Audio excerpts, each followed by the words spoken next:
अस्सलाम वालेकुम दोस्तों।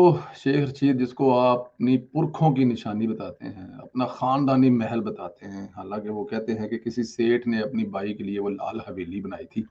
को बहुत पुरानी बातें हैं, बड़े किस्से कहानियाँ उस लाल हवेली के बारे में, वो किसकी थी, किसके लिए बनाई गई थी या उसमें कौन रहता था, या बहुत पुरानी चीज़ें हैं। बहरहाल शेख साहब ने जब भी उस पे कब्ज़ा किया, कब्ज़ा कर लिया। शेख साहब का जो घर है ना, वो पीछे सराफा बाज़ार है, वहाँ पर कोई 268 नंबर या कुछ इस तरह का घर है, पिछली गली में जाके घर है।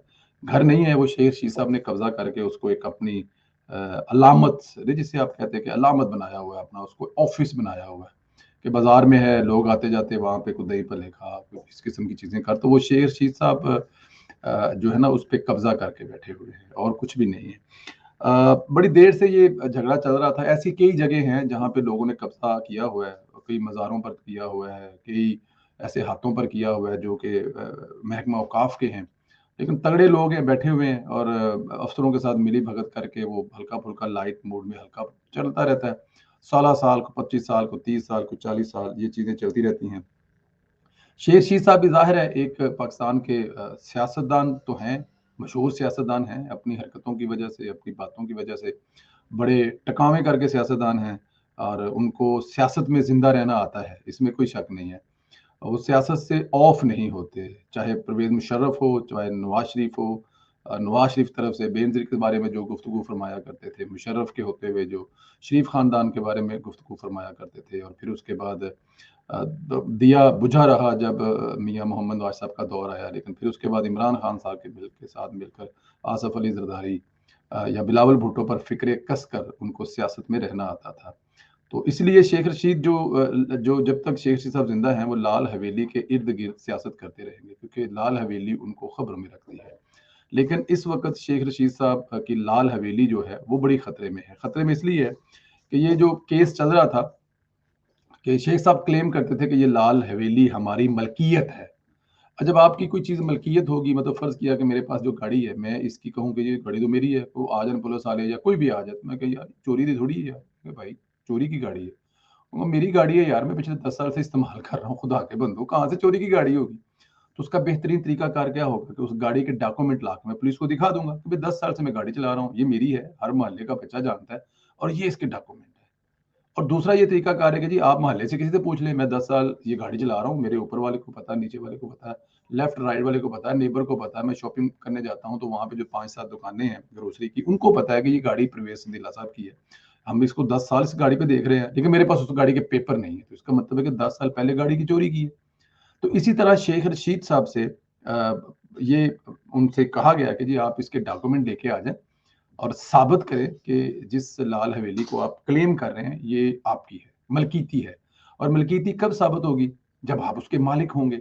मालिक उसके आप कब्ज़े से भी हो सकते हैं और मालिक उसके आप डॉक्यूमेंटेशन से भी हो सकते हैं कि भई आपने किससे खरीदी, आपको किसी ने गिफ्ट की, किसी ने आपको डोनेट कर दी कि कोई आप सियासी मतलब के आदमी थे और आने वाले दिनों में बड़े तगड़े थे, तो किसी दोस्त यार ने कहा कि यार है, तुसी मेरे लिए रख लो। ठीक है जी? तो अगर उस वक़्त आपने उसका पेपर वर्क किया था कि गिफ्ट तो आपने ले लिया, लेकिन उसके पेपर वर्क नहीं लिया, फ़र्ज़ किया जिस तरह मतलब कि आपने जापान से नूर मोहम्मद खान साहब से एक वो जो आपका तनाज़ा था, वो वहाँ से लेके आ गए।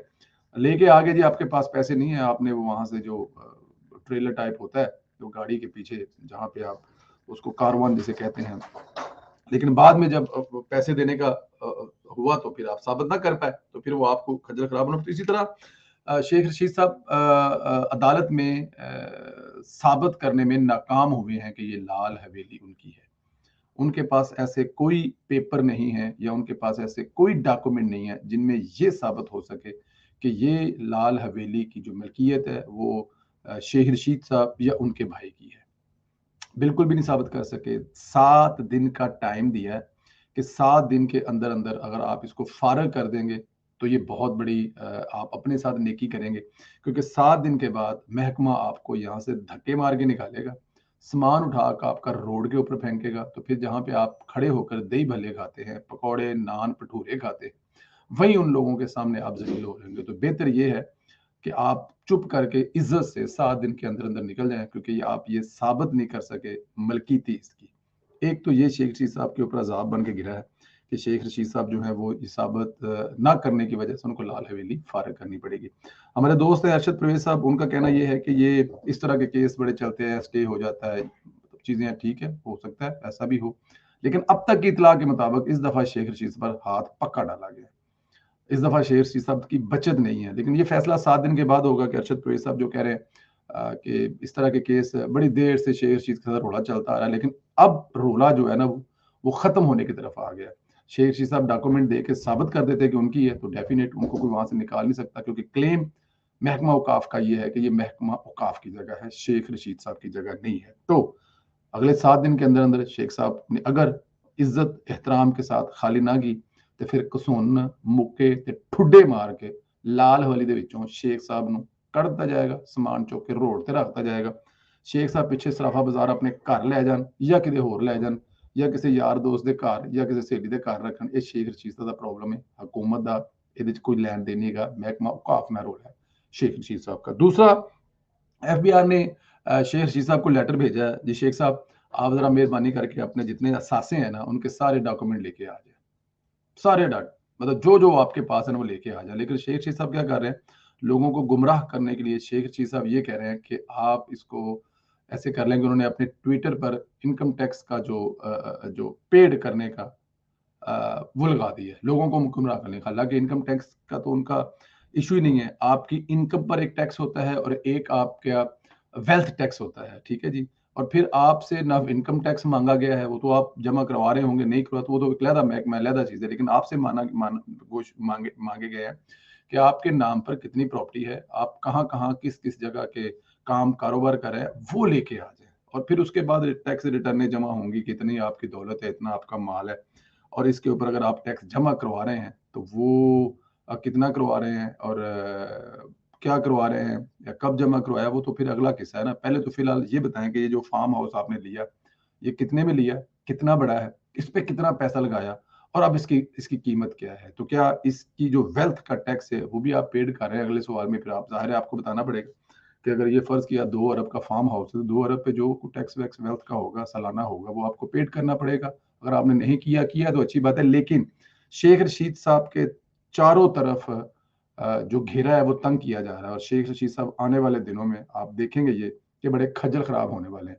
आपको याद है पिछले दिनों ने कहा था कि मैं अपने आप के साथ कुछ कर लूंगा, तो मेरे ख्याल में ये बहुत सारी रीजनें थी जो शेख रशीद साहब को आने वाले दिनों में नजर आ रही थी। जिस बंदे ने अरूज देखा होता है ना, ज़वाल देखना बड़ा मुश्किल होता है, तो शेख साहब ने बड़े अरूज देखे हैं। तो अब शेख साहब उसी मोहल्ले में चपेड़ें खाएंगे, छितर ठुड्डे खाएंगे, सामान उठा के बाहर फेंका जाएगा, इनकम टैक्स वाले आएंगे, दूसरे टैक्स वाले आएंगे, आके एफबीआर वाले पूछे आएंगे कि हाँ भी जाओ जी शेख साहब कटो समान, कितने पे जे किन्ना पे जे की दौलत है, किमें इलेक्शन लड़ते हो, कितों पैसे आते हैं, कौन कमा के देंदा है, इधर कुछ है देंदे हो कि नहीं देंदे हो। ये सारी चीजें जब शेख साहब को जवाब देना पड़ेगा ना, तो शेख साहब को लग पता जाएगा। इंतजार करें कि आने वाले दिनों में शेख रशीद साहब कैसे खज्जल खराब होते हैं।